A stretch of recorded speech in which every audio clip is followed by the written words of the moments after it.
Welcome, pilgrims. Last episode, we made pilgrimages to places all around the world. But did you know there are holy places for you to visit right here in the Americas, maybe even in your state?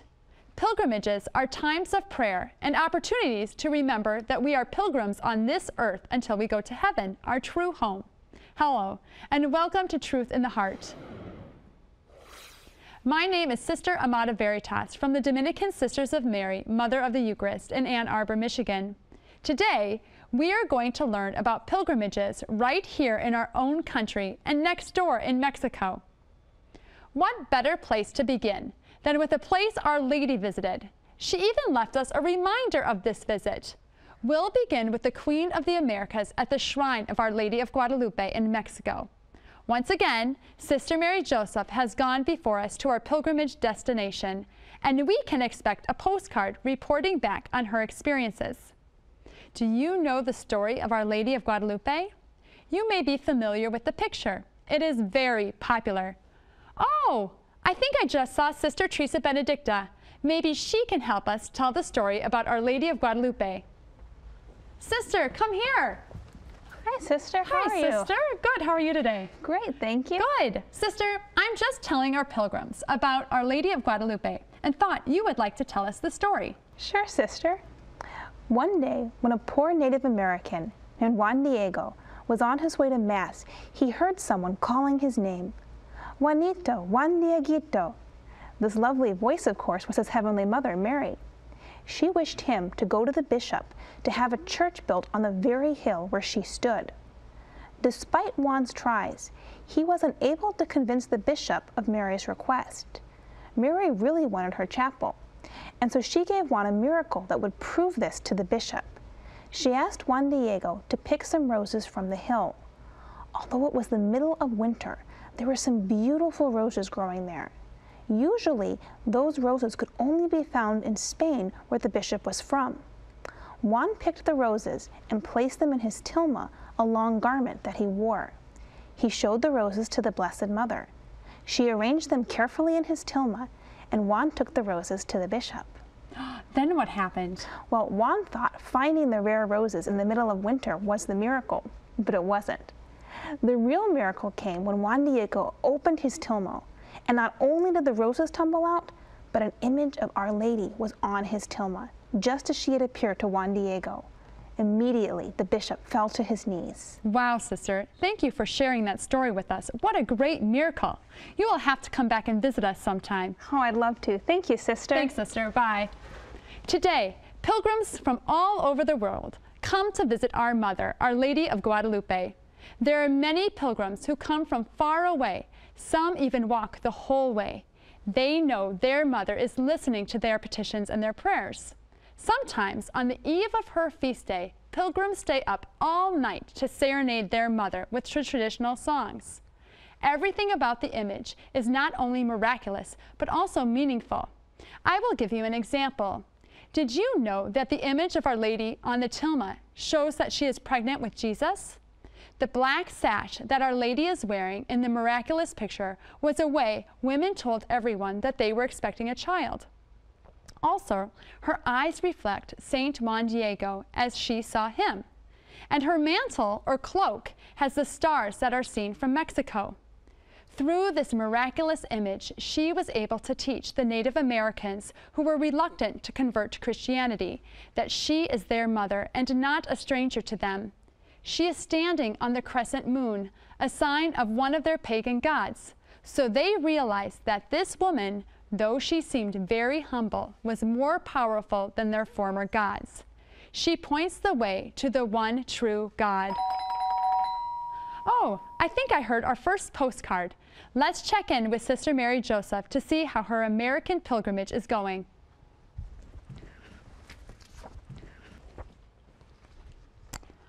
It says, "Dear sister and viewers, I love Mexico. So many of Mary's children are here, where she came so long ago to show her love for the native people. But her love reaches so much further. She continues to speak to us today about the sanctity of life. She is the protectress of the unborn. Do any of you have little brothers or sisters still in your mother's womb? You could pray to Our Lady of Guadalupe for special protection over your sibling and all babies. Heart of Jesus, formed in the womb of the Virgin, have mercy on us. Sister Mary Joseph. Now it's time for our celestial stumper.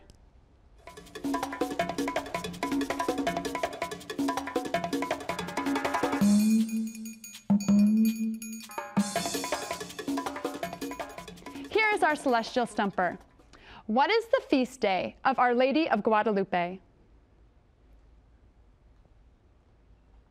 The answer is December 12th. This was the date that Juan Diego picked the roses on Tepeyac Hill, and Our Lady's image appeared on his tilma. It's time to take a break, but when we come back, we will head to New York, New York.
Hi, I'm glad to see you made it back. Are you ready to go to the Big Apple, the city that never sleeps, to New York, New York? Why are we going there? Well, to begin with, it is a great place for pilgrimage.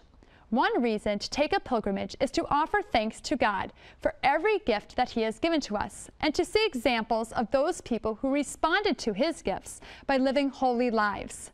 There are many, many people who have gone before us as Catholics. Some of these people are well known to us because they are canonized saints, and then there are saints that we will only know once we get to heaven. But they lived in the faith and they passed it down to us, just as we live the faith now and will pass it on to the next generation and the next generation and the next generation. As you know, one of the great parts of our country, the United States of America, is that she has many people from many different countries that have all moved here and now call America their home. Through the years, there have been many, many Catholics that have come from all over the world to live in a country where they can practice their faith without being persecuted. There are people in America from Mexico, Germany, Russia, Norway, Uganda, and many, many other countries. In the beginning of our country's history, many of these people came by ship and first stepped foot into the country in New York City. I am going to tell you a little bit about some early Catholics who came to America, and we can visit on pilgrimage to give thanks for their great example. One group of people who came to the United States seeking opportunity was immigrants from the country of Ireland. Many Irish immigrants came to America in search of a place to practice their Catholic faith. Did you know the largest church in New York is named after a well-known Irish saint? It's St. Patrick. While we are in New York, we are going to visit St. Patrick's Cathedral. St. Patrick Cathedral is huge. It rises high in the sky. St. Patrick is no stranger to going to live in a foreign land. Did you know he was actually born in Scotland? Do you know what? I think I have a little extra time today to take a side trip to Ireland to learn about St. Patrick. This is going to be good. Let's watch. Oh! Hot chocolate, my favorite.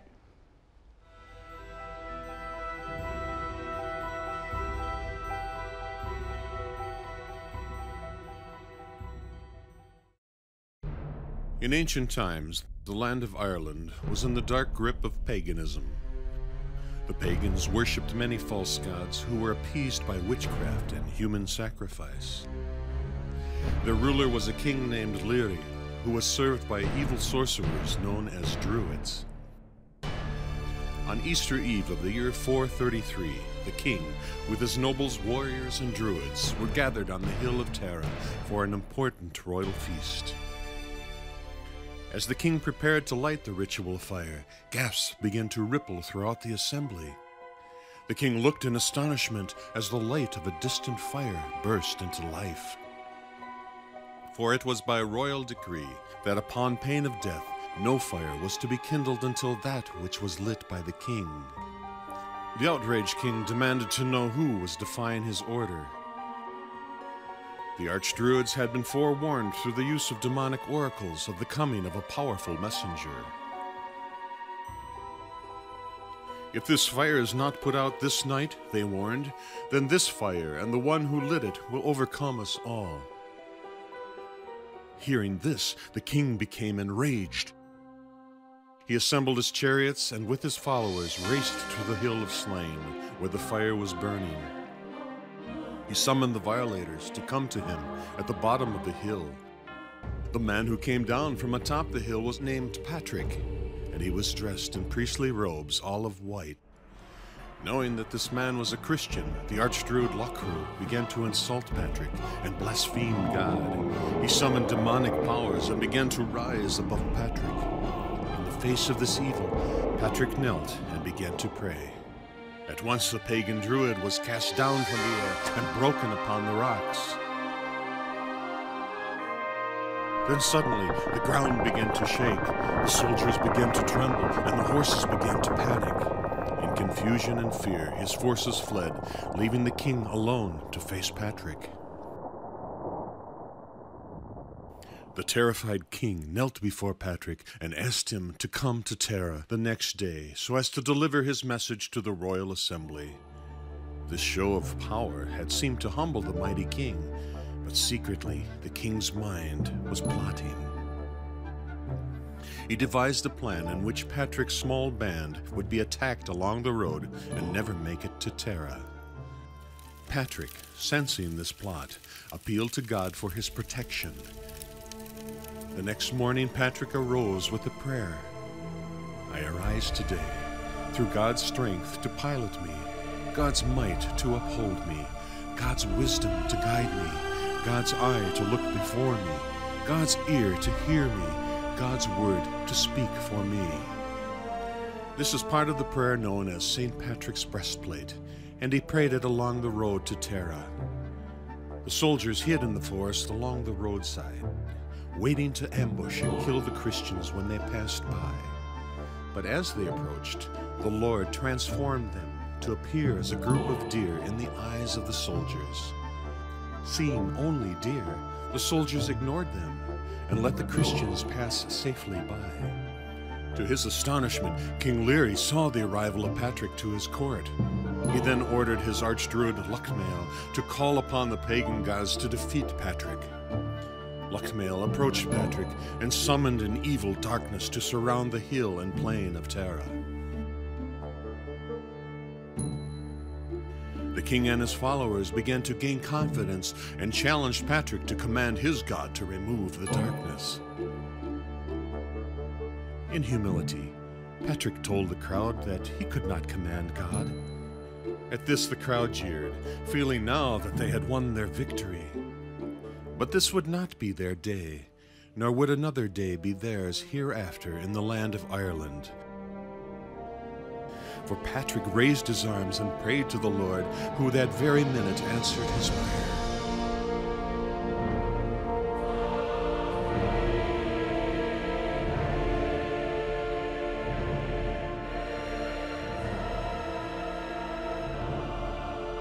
From this time onward, Patrick was allowed to bring Christianity to all of Ireland.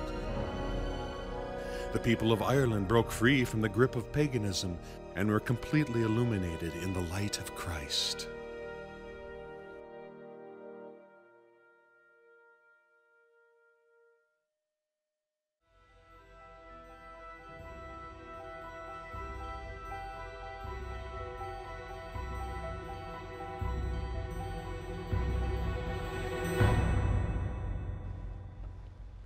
Wasn't that great? And this hot chocolate is pretty good too.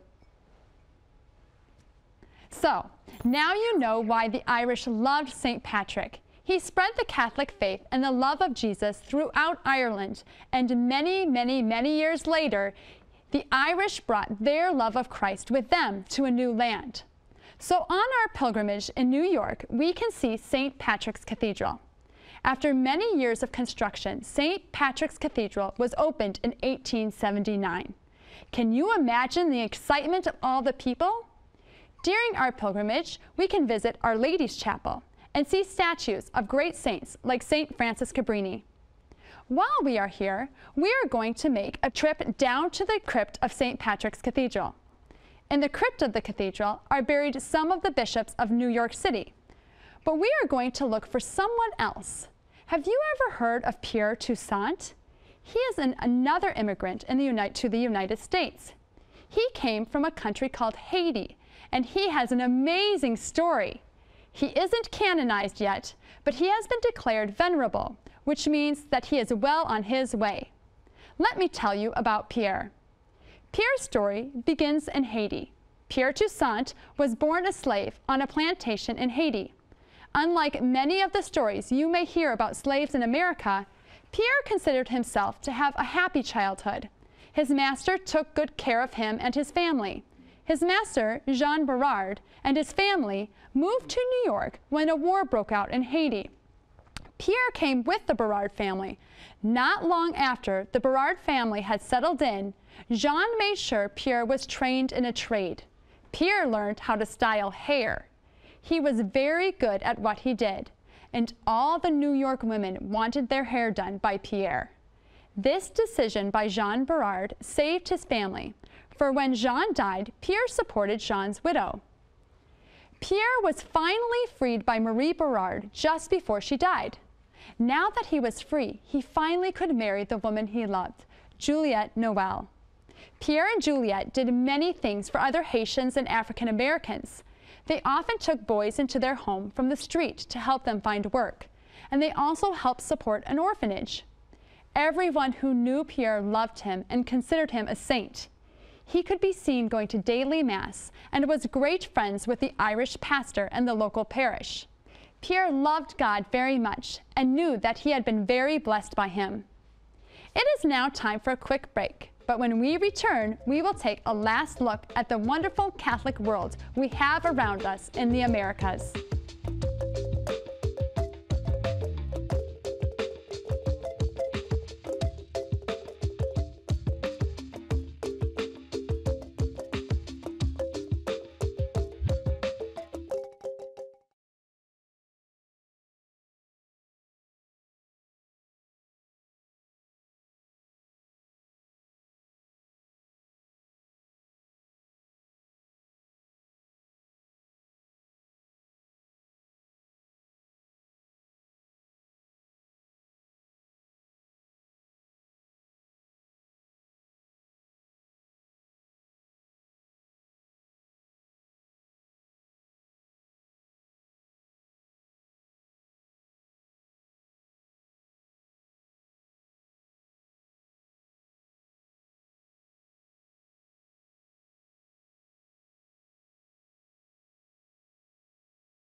Welcome back, kids. We received another postcard from Sister. I wonder what she has to say about her visit to St. Patrick's Cathedral. Let's see. Dear Sister and boys and girls, I am having fun here in the Big Apple. This morning, I went to St. Patrick's Cathedral to pray at the relics of the Venerable Pierre Toussaint. It was very peaceful, even amidst the bustling city. While I was here in the crypt, I also prayed at the tomb of Bishop Fulton Sheen and of John Cardinal O'Connor. There were many other bishops there as well. These are some of my favorites. Yesterday, I went to visit St. Peter's Church on Barclay Street. This is the church Pierre Toussaint helped to rebuild during his lifetime. The original church is where St. Elizabeth Ann Seton was baptized. So many saints right here in our own midst. Who would be the next American saint? Love, Sister Mary Joseph. St. Patrick's Cathedral is a great place to go on pilgrimage. Venerable Pierre Toussaint is not the only American that is on the road to being declared a saint. Did you know there are already 9 American saints? Maybe they lived and are buried near where you live. You can make a pilgrimage to see them and to bring with you all of your intentions. Before we take our Paradise Pop quiz, I want to list all 9 of the canonized American saints for you. Hopefully, someday we will all be a part of this list. First, there are 3 Jesuits who were martyred in New York State. They are Saints Isaac Jogues, René Goupil, and Jean Lalande. Then there is Saint Frances Cabrini, who founded many hospitals in America. She was sent by the Pope to help Italian immigrants. Her shrine is also in New York. Saint Elizabeth Ann Seton was the first American-born saint. She converted to Catholicism and founded a religious community after her husband died. You can visit her tomb in Emmitsburg, Maryland. Saint John Naumann was the 4th bishop of Philadelphia. Saint Rose Philippine Duchesne was a missionary in Missouri. She taught many of the Native Americans in the area. They called her Woman Who Prays Always. Saint Catherine Drexel also educated Native Americans and African Americans, this time in Pennsylvania. Saint Theodore Guerin was a missionary in South Indiana and founded many schools. She is the most recently canonized American saint. Look at all these places to which we can make a pilgrimage and give thanks to God for all of His many blessings. We have one more place I want to go. While we are in the area, why not head down to our nation's capital for a quick stop at the Shrine of the Immaculate Conception? When you go to Washington, D.C., you can stop at the Capitol, the Washington Monument, the Lincoln Memorial, and the War Memorials. But we can't forget to stop at the Basilica. The Basilica of the Shrine of the Immaculate Conception is beautiful. Did you know that it has more than 70 little chapels, each dedicated to Our Lady under a different title? America is a melting pot of many different nationalities, but no matter where we are all from, we bring our love for Our Lady with us. She is a queen no matter where we are.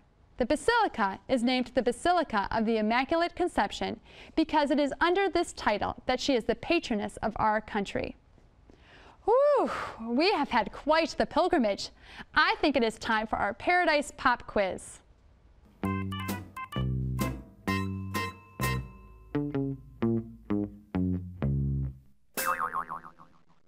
Who did Our Lady appear to, leaving a miraculous image on his tilma to show the local bishop? Very good, Saint Juan Diego. Question number 2. Who is the patron of New York's cathedral and also the patron of Ireland? Saint Patrick. Number 3. Who was the Haitian immigrant who came to the United States as a slave and became a well-known hairdresser in New York and was known for his great charity? Venerable Pierre Toussaint. Number 4. Who is the patroness of the United States of America? Our Lady, under the title of the Immaculate Conception. Well, this was just a taste of the great places here in our own country and in our neighbors to which we can make a pilgrimage. Thank you for joining me today on Truth in the Heart. God bless you.